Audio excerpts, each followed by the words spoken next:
All right, guys, So, we are going live now on Facebook. For those that are tuning in at the beginning of this stream, we're going to just start it off with a little bit of small talk, and then we'll get into our presentation. We'll introduce all the people that we have in the room, and we've got our lead organizer, Steve Flaherty. He's going to go ahead and take the floor.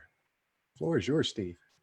all right. Well, welcome to another virtual 1 Million Cups Columbus. So we've taken this time to be able to still broadcast, still bring you a weekly presenter, but do it from the comfort of your quarantine space.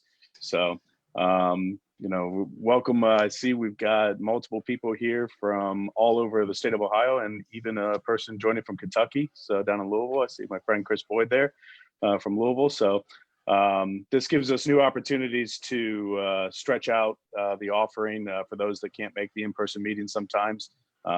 Be able to stream live, and then people being able to watch it on Facebook as well definitely helps out. So today we're going to be joined by Jordan Davis, who is leading the Can't Stop Columbus organization, and we'll dive into her presentation here. But just I guess go around for those people on the Zoom call, and if you want, just say hello, introduce yourself, and what you're doing to pass the time. Yeah, let's start with Andrew. Can you give us a brief introduction, please? Yes, I'm Andrew Cohn. I'm a retired lawyer. I'm the lead organizer for the Cleveland 1 Million Cups. We normally meet monthly, but thanks to Columbus, we're now able to meet weekly. And I spread the word to our list in Cleveland, and hopefully some others from Cleveland will join. Awesome. And we have Chris Berry with us. He has launched Ohio X. Can you give us a brief introduction, Chris? Yeah, thanks, Mark and Steve, and good to be on. Chris Berry from Columbus, specifically the Grandview area. I am the president and one of the co-founders of Ohio X, a new statewide technology and innovation partnership. So we're member-based, have membership from startups all the way up to a number of Fortune 500 companies. We launched in December, and we're approaching 50 plus company organization members all across the state, really diverse sectors and backgrounds, and happy to be here today. Awesome, thank you. Chris Boyd, are you able to introduce yourself?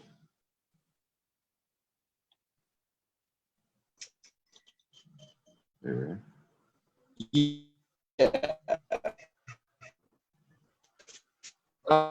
Sorry. It's a little. Sounds like we got Chris stuck in the matrix here. From the home. Okay. Sorry, Chris, we're having trouble picking you up. Jason, can you see me? No, I can't. I'll cut the video.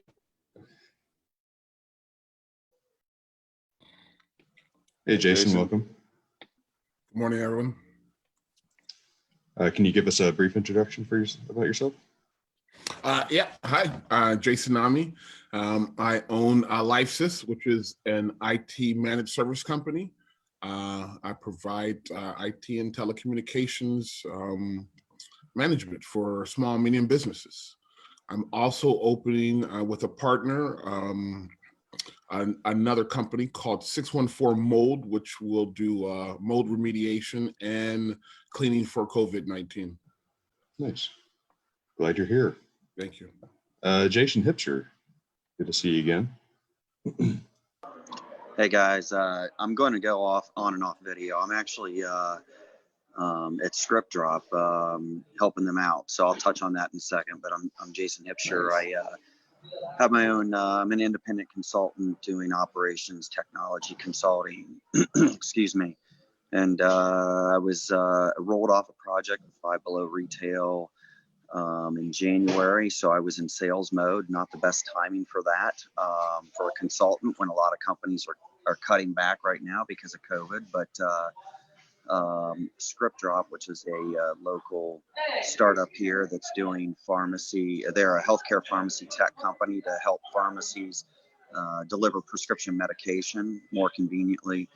They're hiring a bunch of temps, doing everything, answering phones, helping with the courier departments. And I've got a background doing managing pharmacy PBMs, which is benefit management companies. And so I decided, hey, I'm sitting around, I want to do something, and so I'm over here helping them out. Nice. Awesome. Glad you're here. Thanks for having Jonathan, me. yeah, thank you. Jonathan Clark, you're kind of a regular now. You want to give us an introduction, please? Yeah, no, you guys keep having good events, so I'll keep coming back.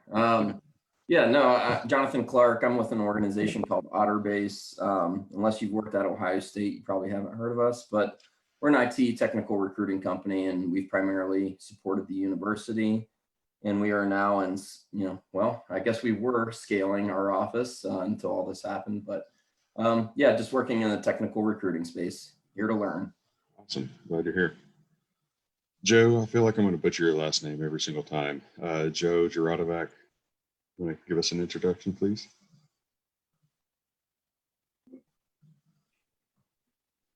Hey, Mark. Jaradovac, yeah. You're close. Sweet. No worries. Well, I'm was most recently with the WillowWorks local startup investment group. Still somewhat affiliated with them, although we've been sort of dispersed to the winds a little bit, even before all this economic uncertainty fell upon us. So right now I'm looking to stay engaged in the innovation community. My background, for those that I haven't met, is product development, product design, product market fit. Had kind of a managing director role at WillowWorks. So looking to stay engaged with the investment community as well as the startups. Awesome. Glad you're here. Katie Moon, you want to introduce yourself, please? Sure. I'm Katie. I'm from the 1 Million Cups Cleveland chapter. So we're really happy that you're letting us be here today. I'm a web designer. I started my business about a year ago. At this point, I quit my job as a chemist and I decided I was going to make a more flexible lifestyle for myself. So it's been great so far. Awesome. Glad you're able to represent Cleveland for us. Thanks. Well, since George is always running the meeting, he never gets to introduce himself. I want George to introduce himself, please. Hey, George Zarevsky, born and raised in Chicago, traveled a little bit in the Air Force, ended up in Columbus, joining the 1MC organization team, retired Air Force and had an exit from a tech company. Now I'm really engaged with doing small business development in the central Columbus community. We actually opened up a center that is now closed. We opened in January. It's kind of like a hybrid co-working / training space for entrepreneurs, solopreneurs, and small businesses. So now we've kind of shifted virtually and we're doing that thing. So I am the tech geek. That's why I'm doing a lot of the behind the scenes runnings of things. And I'll shut back up and pass it over to Steve. Yeah, George downplays it. He keeps us all organized and broadcast everywhere, and he's the man behind the scenes, but definitely on the front scene. So, well, thank you everybody for joining us for another week of 1 Million Cups. We'll get into the presentation from Jordan and allow her to introduce herself. But we do this weekly, so feel free to join us each week. Virtual right now until we get back to the new normal, because I'm sure things will shift. So, but we'll see. So, but thanks for coming out each week. So without further ado, I'd like to introduce Jordan Davis with Can't Stop Columbus. And Jordan, why don't you give us just a little bit of your background, what you do normal, but then dive into the Can't Stop Columbus organization. Yeah, you got it. Hi, everyone. My name is Jordan Davis. On my full-time job, I work for an organization called the Columbus Partnership. Those from Cleveland, it's similar to the Cleveland Partnership. And I'm fully dedicated to a program called Smart Columbus, which is an innovation program here in the city, working on making our community a smart city by reinventing transportation and solving problems that our community faces with technology and innovation. And as COVID hit, I was online with a few folks and proposed the idea of doing a virtual hackathon to kind of confront the challenges and the unique challenges and the extreme challenges that were coming our way as a community at that time and that we're really facing right now. So fast forward 3 weeks, and we are now a 1,000-person effort called Can't Stop Columbus. And I'm excited to share with you a little bit today, of which Steve is a part of, which is really exciting. Share with you a little bit about what we're working on, answer any questions, and see how you might be able to help. At a high level, this is, of course, really rooted in technology, but there's space for everyone, generalists to communicators, designers, everything in between.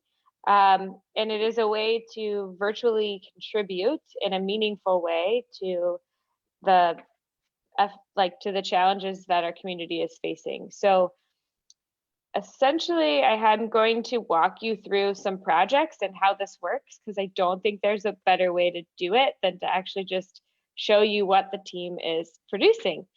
So again, there's about 1,000 folks who are in Slack with us, and I can walk you through kind of how our Slack is organized, just to make it really easy if you want to get involved.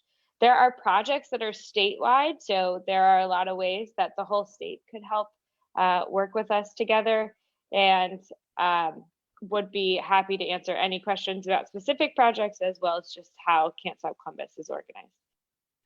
So the way that people come together in Can't Stop Columbus, I'll start there, are 2 ways. They're either volunteering, they're hand raisers that say, hey, I've got some time and talents that I want to put towards something. Let me know how I can help. And the second is pro bono support. So a company is making a commitment of team members on the bench to contribute and spend dedicated time working on this effort. And we have then a series of projects that have been stood up by the community. And projects can come in 3 different ways. So the first is that you observe a problem in the community, you have a solution. And a great example of that is one of our first projects, which is Support Columbus Eats. And this is a site that's easily replicable. We were actually able, there's about 8 communities that have taken this site, reskinned it, and are using it in their communities. But essentially what this is it's a crowdsourced population of local businesses, restaurants, and bars that have the current status of the operation. So whether it is open, not open, can you support it by gift cards?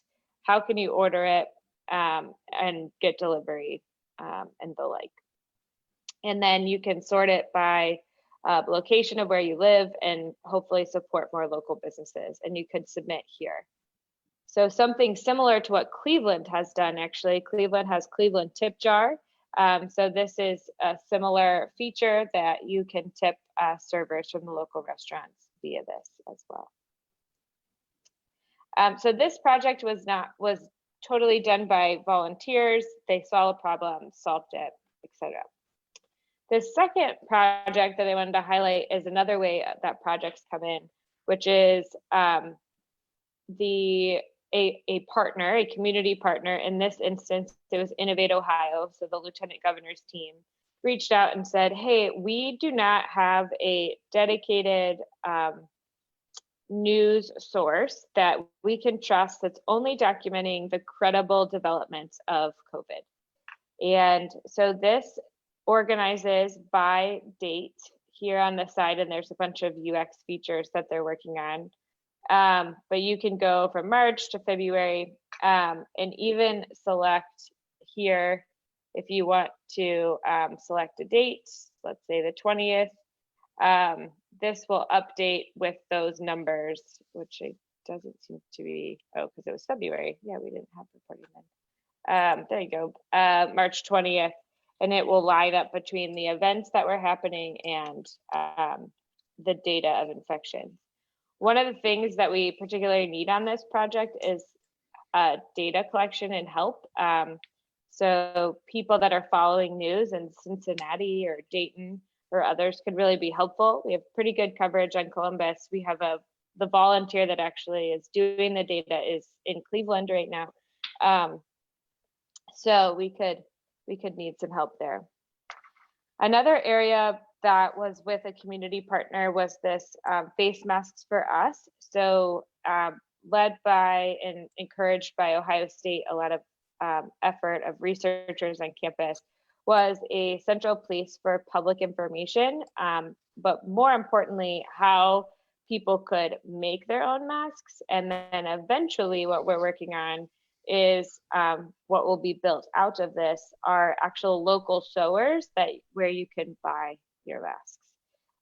So that's a pretty cool solution. So they're most interested in finding sewers in the state of Ohio that they can list, and they also have fabric donated by Abercrombie and Fitch if the sewers need fabric to support that.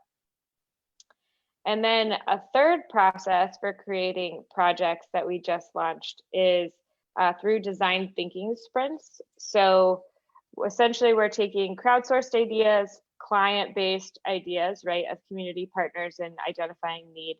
And then for some of the more challenging issues that our community is facing, we are doing these 5-day virtual design thinking sprints that are resulting in prototyped projects that in this instance, we have 2 that are in the process of scaling right now.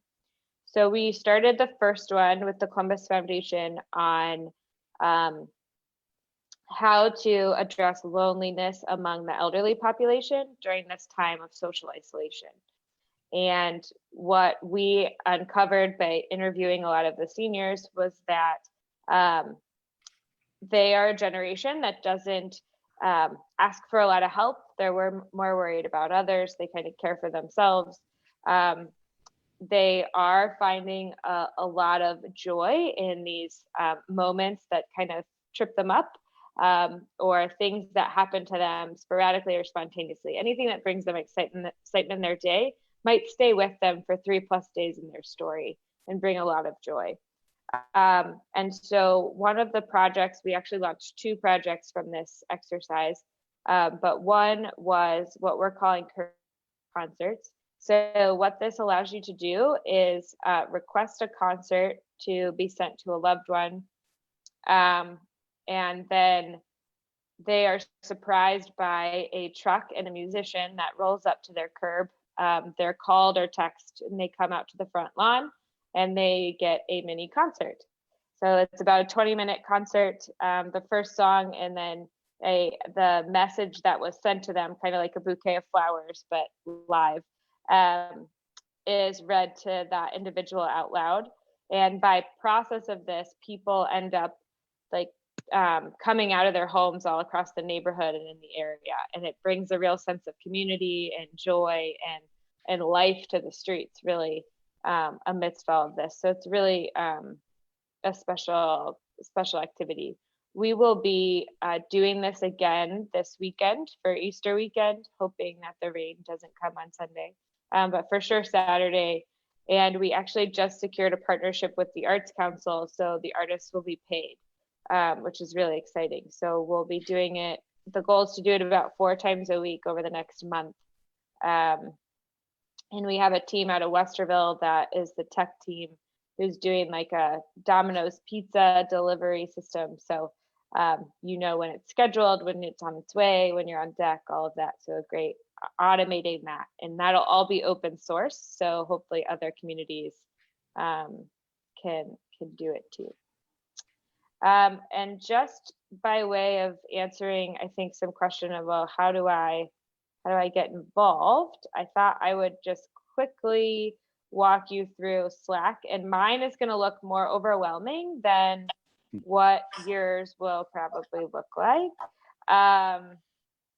But I wanted to just introduce a few ways that you can get involved here. So when you get involved, we'd ask you to, of course, introduce yourself to the community so we know who you are. Navigators, then people who are termed navigators will greet you there and help you get plugged into the projects and channels that most interest you. We have a brainstorming channel, which this is where a lot of ideas come to life. So this is a really cool project idea that to support local artists, letting artists produce artwork for your Zoom background that you can buy so that artists can make money during this time. But this is where a lot of these projects become real. And then once they're submitted, they go into project pitches. So this is where you can read all the backlog of project pitches. And there's about like 70 or 80 project pitches. There's a bunch of general channels, which if you're from Slack, that's great. But then there's a handful of projects. So we have about 24 to 26 active projects right now. And they're addressing everything from the digital divide and creating a tool for that, employment. So Employ Columbus Now, so just the jobs that are available right now.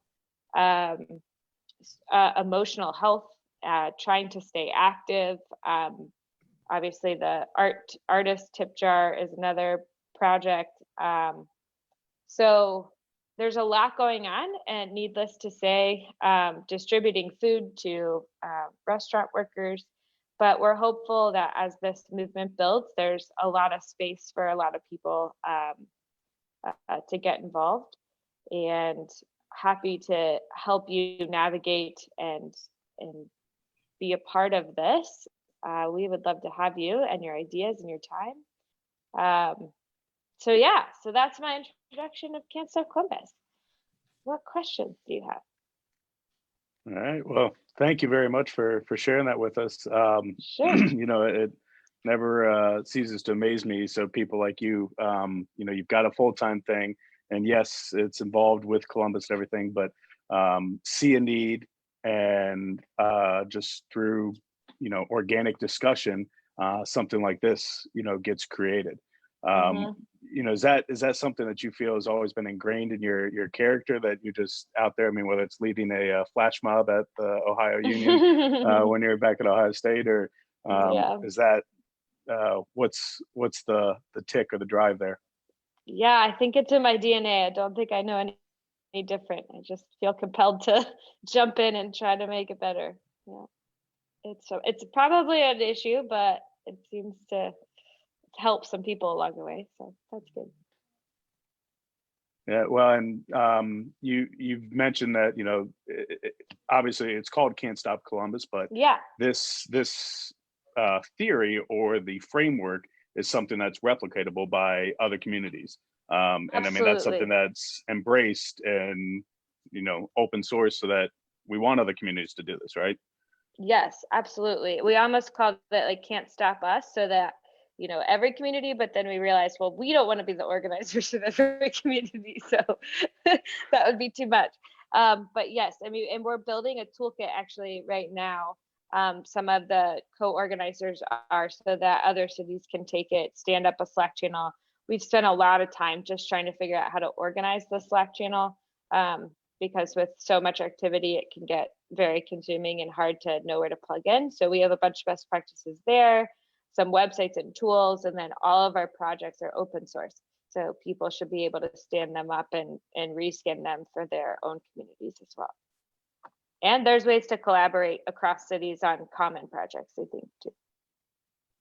Sure. Yeah, this is definitely a nationwide and global challenge right now. So obviously there's solutions out there that are pandemic wide, if you will. But absolutely. And then so once we, you know, do get through this, I mean, I know we're in the thick of it now, and we've got a peak time and everything, but do you see this moving forward, the organization, with just, you know, whether this becomes a source for community projects and a way to interact and get stuff done there? Have you thought about that, or what's the mindset? Yeah, I hope so. I think we're learning a muscle right now, which is like a new way of voluntarily responding to help in the community. So instead of, you know, physically volunteering, we're using, you know, skills and time, but also the request for help is another muscle that I don't think we use very well. So Mid-Ohio Food Bank saying, hey, I have software that I don't know how to advance. I don't have the resources for. Are there some people that would volunteer time to help develop their app to be able to handle the influx? Like those are the types of things, or government throwing projects out or data projects.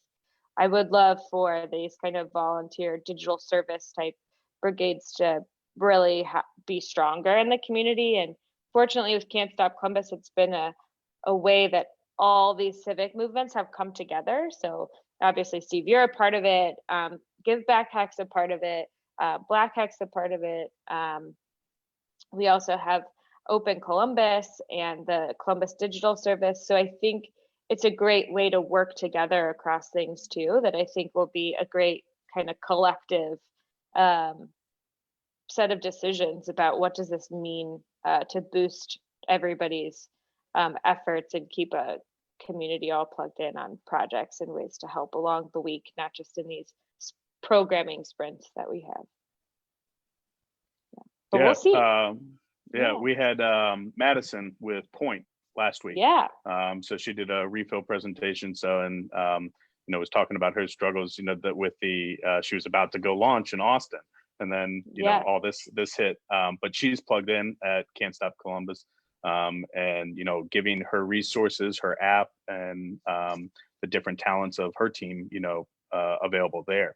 And I see that moving forward with where Columbus as a whole, or Ohio as a whole, or the region, has these different issues that need to be accomplished, and governments can't always do them, whether it's because of the Ohio Revised Code or a set of laws that they can't physically do stuff, or the resources or the budgets, but in a movement and a system. So because this is getting built over time, it's like a good startup, right? We're firing on all cylinders. And as it gets out, you develop a system so for where a project can come in, and collectively as a community we can help maybe stir some things along, and then pass it over to whether it's an organization or the government or what else.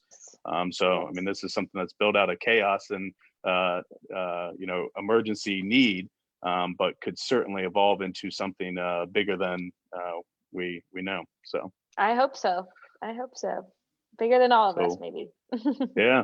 So, well, kudos for leading the charge and having this thanks conversation. For being a part of it. Yep. Oh yeah, happy to help. And let's open up the floor for other people that have questions here. So, what do you have for Jordan?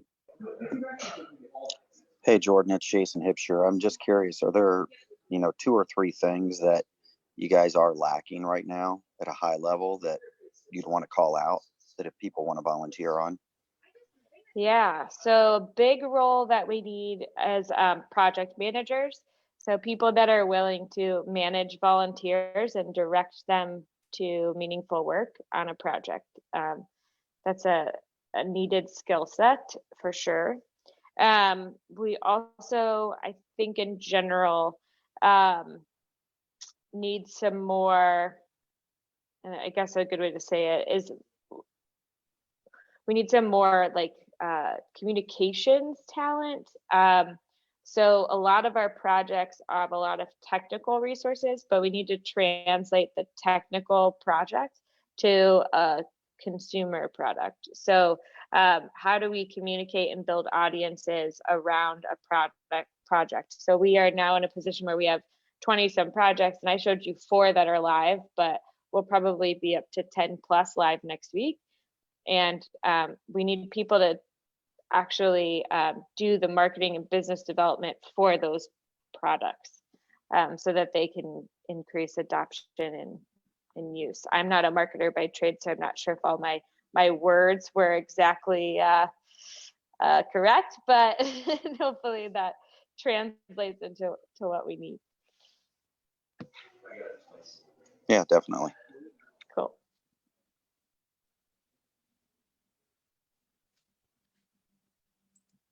Do we have another? So is there any funding for this effort, or is everyone a volunteer? Everyone is a volunteer. So everyone's equal, everyone's a volunteer. Some are like pro bono volunteers on behalf of a company, right? And some are just volunteering out of their personal interests and hearts. Then when we have our projects, most of the projects are technical in nature, websites, apps, data maps, etc. So for hosting and things, we are starting to fundraise now. So we've raised a little bit of money, about $1,000, but we obviously would like a lot more than that just to be able to handle the software subscriptions that we need to handle a group of this size, and domains and hosting and those type of expenses. So that's one. And then the second component for funding is when a project has programmatic components. So for instance, the curbside concerts, we've been able to find strategic partners in the community that fund the cost of those things incurred. So we have a local auto dealer that's donating the trucks, and then he's also giving the gas money for us to be able to take it around town. So we've been able to find creative ways on that front, but none of the organizers or developers or that type of talent is getting paid.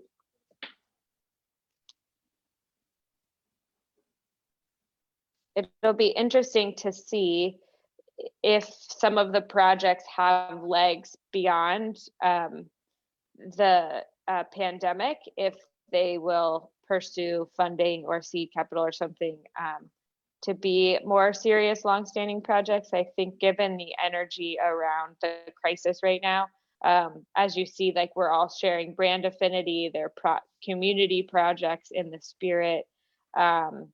So I think the way that we're generally thinking about it on the majority of projects, with the exception of maybe one or two, they have community partners that we're nurturing to be handoff of those.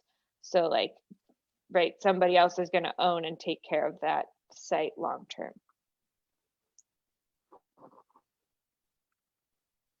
So you walk through the process of the brainstorming and everything, but what's the, how the structure has been to greenlight a project? I mean, so everybody is volunteer.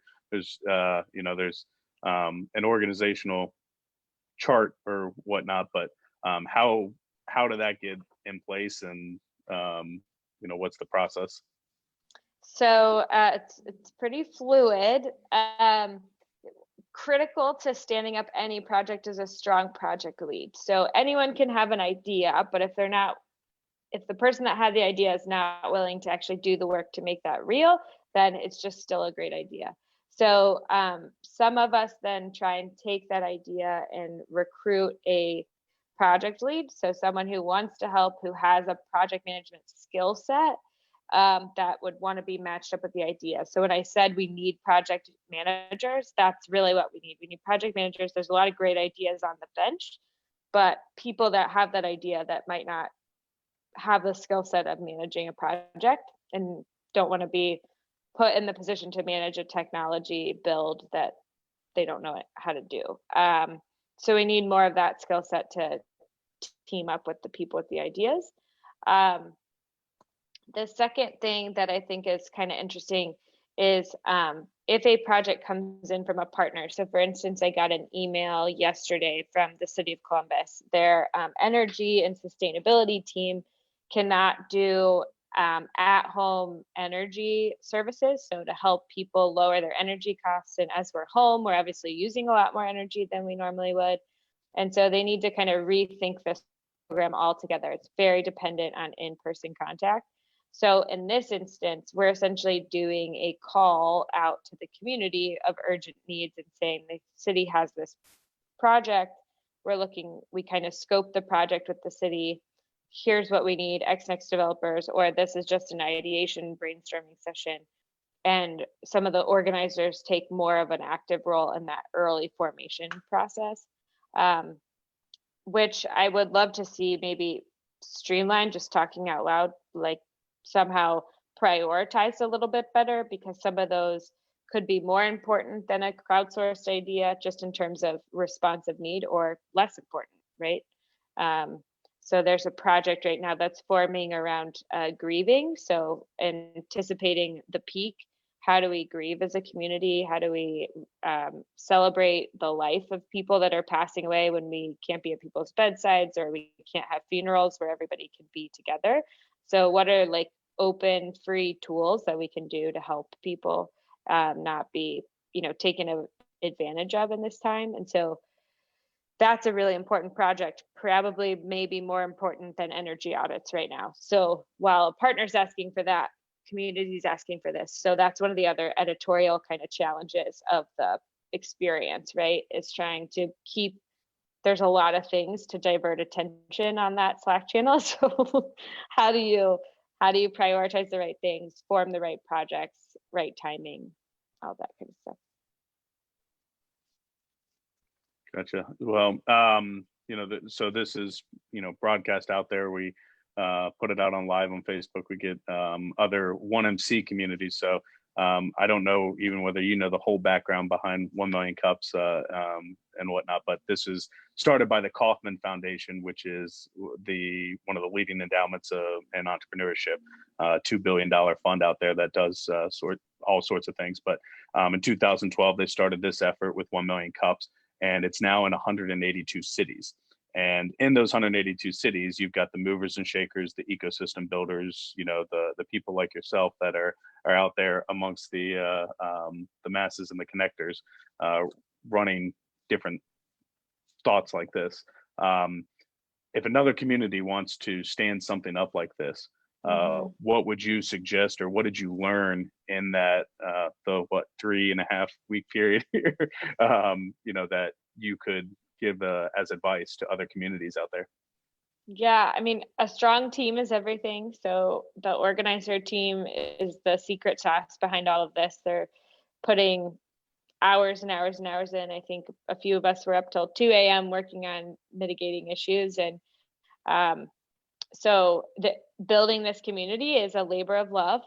So gotta build your crew up early. The second is, I think, over communication, communicating why we're doing it, what we're doing it for, helped a lot in the early stage, really ramp up to be able to support it. So much of the earliest days were just operations, like every day we were adding 100 people and 100 really, really eager people that we didn't know at all what we were getting into. We thought it was just maybe 100 or so people in total. And so people that are willing to kind of roll up their sleeves and get after it. I think once the scale kind of hit its peak a few days ago, one of the things we're really focusing on is dealing with that plateau of productivity and how do we reignite and re-engage people after the hype. And I think when we had the initial change to our lifestyles with the stay-at-home order and the dramatic closure of like our favorite local businesses, right? I think, and then so many layoffs, there was so much change and so much energy that people wanted to put somewhere. So they came to something. And now that they're here, how do we activate them in really meaningful ways? And so one of the things I wish we would have done earlier is better articulate place and space that they can make a meaningful impact earlier on. So the people that have really stepped up early were maybe more familiar with Slack or more familiar with the startup culture. But I think if you have time now to start more intentionally, is to be how you can make that point of entry more inclusive to a lot of different backgrounds and skill sets.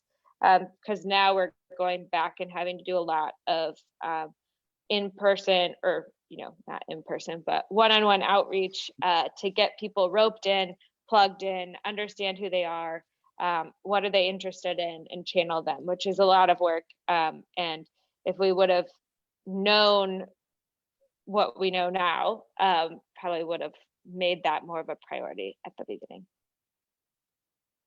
Jordan, you mentioned that the platforms that you guys have been building are kind of open source and available for other communities to take advantage of.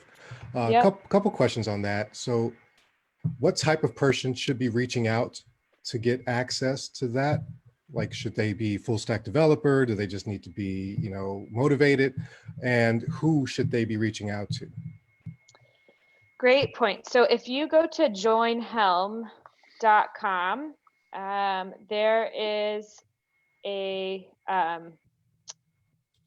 list on there of all of our projects. And well, I can confirm Austin's updated it. There's a group of Ohio State students, and I know they had a lot of classes last week, but in the future, that will also have the GitHub link of the projects. So that's a great place to go at first. So if there's a project you like and you want to know where the GitHub account is, that's a great place to go to that. Probably our website is just going to be more marketing overviews of that. If you go to the, is this the Can't Stop Columbus page? Joinhelm.com. Yeah. Go to solve challenges or make an impact, that featured one. Yeah, get started. Sweet. Okay. So if you go to Support Columbus Eats should have it. Actually, if you go to that one, the top left. Oh, nope. They don't have their GitHub on here. I'll talk to Austin. I know they're working through getting all of this. I think Columbus Helper should. Columbus Helper is a cool app too. This is connecting social services. Yeah, so you can go to the C code at the top. Yep, and this will take you to the GitHub account. And usually there's cards on here that are ways that you can help. So there you go, the live projects. My sense would be is that the GitHub open code is probably more for a technical audience.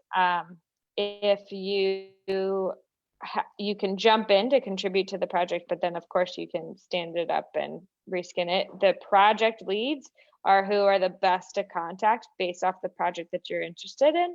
So I would be happy to be your navigator to do that. Not a problem at all. But they would be the ones who are closest to their project and most able to help you. Awesome, thank you. So yeah, just go to the site, figure out who's the project lead, and if there's still any confusion, we can just reach out to you and get that e-invite. Yes, happy to do that. Awesome. All right, other questions from the community or anything on Facebook from people? I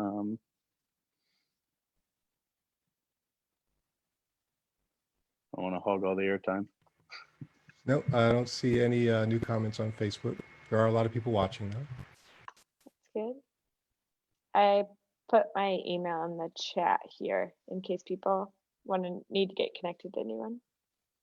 So are there, in addition to the listed personnel needs, communications, business development, sales, marketing, project leaders, are there any tools that businesses can offer that you're looking for?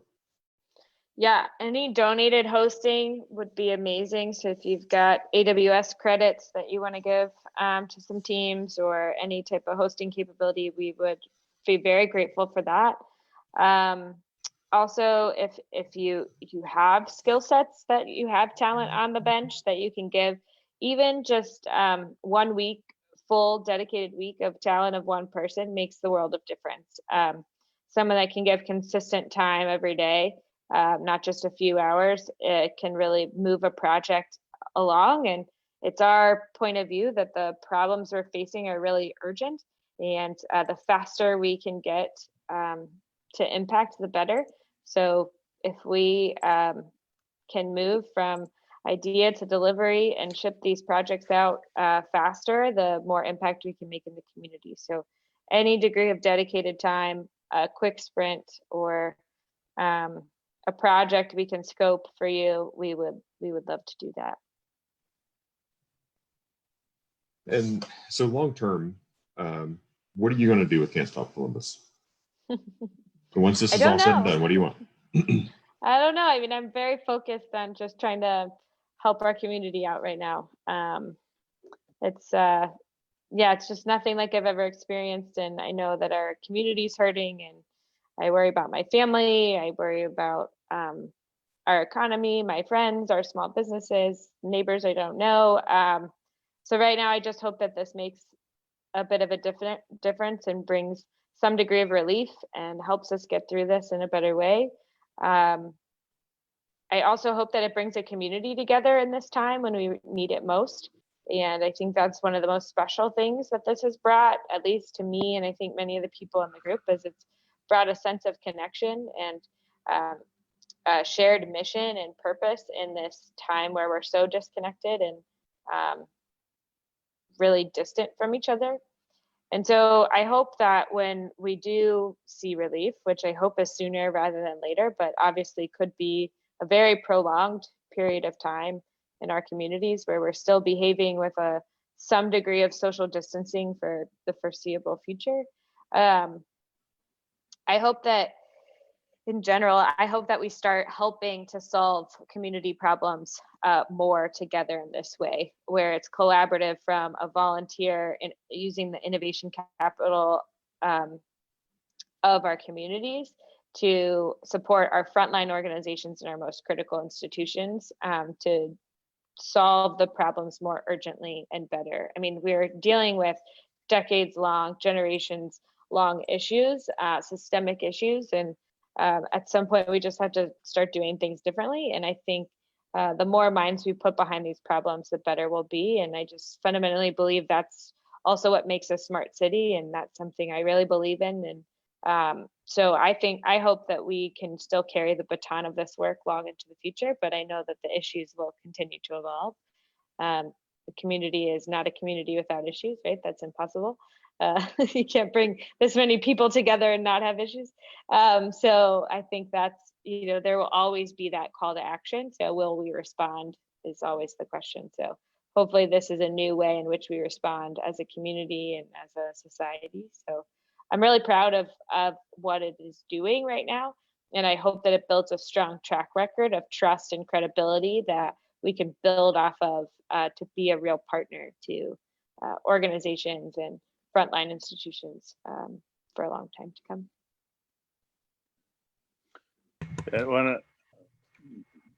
George, you wanted to? Yeah, I was just going to mention that Brian asked if there was an explanation on when, how to join the Slack community. How or when? I don't know if there's a when answer there. You're welcome anytime to join Slack. The how to join Slack, if you don't have a link, I will give you the link now. Here we go. So here's this. So you can join the Slack there. When you join, I'd ask you to do two things. One, introduce yourself in the 001 channel.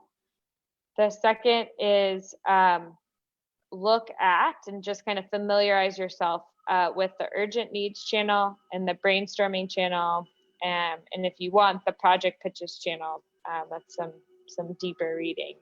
But I think that will help familiarize yourself. When you introduce yourself, you should be able to be caught by a navigator that will help you figure out how to get plugged in to channels. I'll look out for you this morning if you join in and help get you plugged in the right ways. So if in your introduction, you can share a little bit of your background, what you're passionate about, anything about how much time you have to help, we will help you get plugged in. There's also, I would say, an all community, all hands call Thursdays at 5 p.m. And that's a really great way. So all the project leads pitch about the projects, not pitch, but talk briefly about the project, the progress being made, and the needs that they have. And we share overall updates in terms of new partnerships. So we're launching a design sprint with CCAD, completing one with Nationwide Insurance today. So we have a bunch of new projects coming out in partnerships. So we share upcoming stuff as well. So it's 5 p.m. on Thursdays. You can learn about that in the Slack announcements channel. But that's a really, really great introduction too, if you want to kind of understand everything going on. Yeah, with all this, so the Save the Crew movement, yes. Kind of sparked and showed what Columbus can do to rally. And I think really, proved some potential that we always knew was there underlying, but it was like coming out of the woodwork, right? And I know there's a lot of people that were involved with that movement that are part of this. Now this puts together a better system, and the tools and the resources, and then, like you said, connecting all the different people and the players. So that's where I think that, now we proved with Save the Crew, what can be done. Now we've got Can't Stop Columbus with showing how you can take multiple projects and divide it out and use the community as a resource. I think this is a tool that, not only Columbus, but other communities then begin to look at, with the digital age. This is the chance to see that. And obviously, once we all go back to our full schedules and all that, life will be happy hours at the bar instead of over Zoom calls, and we may not have as much digital connection. But I do think there is a little bit of right setting, that's happening here with that connection, and this being a toolkit for all communities to kind of show how civic organizations and projects and community ideas can get built, and an open source forum type deal that isn't in a Facebook group or something like that. And I think what's also really important about it is it's about impact. So similar to Save the Crew, right? It was one goal that everyone was working on, which was to save the crew. It was a rallying cry, and like you were relentless until that was done.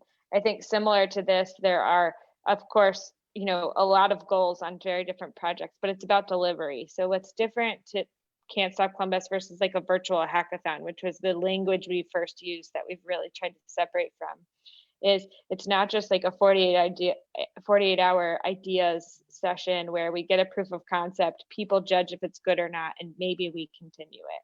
Like this is something where a great idea, we're moving it to delivery, we're putting it out into the community, we're trying to solve a problem, and we're really carrying it through to handoff or to full adoption. And I think that's a really important piece of this, is that it's the difference that's made that is the rallying cry for this group, and it's the difference we can make in the community. It's a way that we can help people ease the pain and the challenge that we're confronted with. And so hopefully that's the North Star that carries this group for long into the future. And I'm optimistic that the rallying muscle we learned in Save the Crew can be preserved through Can't Stop Columbus for a longer period of time. Perfect. So, well, any other questions out there before we Jonathan start to wrap it up? Jonathan Clark gave a shout out to you, Jordan. Said, "Great work. This is good stuff, and thank you for being a community leader." Thanks, Jonathan. Thank you. So, all right. Well, if there's not any other questions, we can let Jordan get on with her day and leading the charge out there. So next week we will be back here on Wednesday at 9 a.m. and we actually have Chris Berry joining us. So Chris, since you're here, if you want just to give a little 30-second snippet of what people can expect and why they should tune in next week, that'd be great. Sure, thank you. And Jordan, nice job. I really enjoyed listening to everything you guys have done. So that's really impressive stuff. So next week, we'll be talking about Ohio X, which is, I mentioned in the intro, a statewide technology and innovation partnership that myself and a handful of others somewhat recently launched in late 2019, talking about how it came about, what we're hoping to achieve, and showcasing some of the progress we've already seen with our group, and also I think most importantly how we can hopefully help move Ohio's economy forward through technology and innovation, which is certainly more important than ever as we're seeing with all the current events recently, and also kind of share some of the other organizations that inspired us that exist in other states that we've seen have some really great success, and hopefully we can take a little bit of their recipes, but then apply a uniquely Ohio perspective and group behind that to make Ohio as a national leader in technology and innovation. Awesome. So we're looking forward to it. So join us here next week, 9 a.m. Virtually, either through the Zoom link or on Facebook Live. And Jordan, thank you very much for giving us insight. Thank you for stepping up and leading the community. It's been awesome. So, and excited to see where it goes for sure. So thanks for joining us, and good luck with the rest of the day. So, all right, Thanks, everybody. everyone. Well, we'll see you. Take care. Have a good week.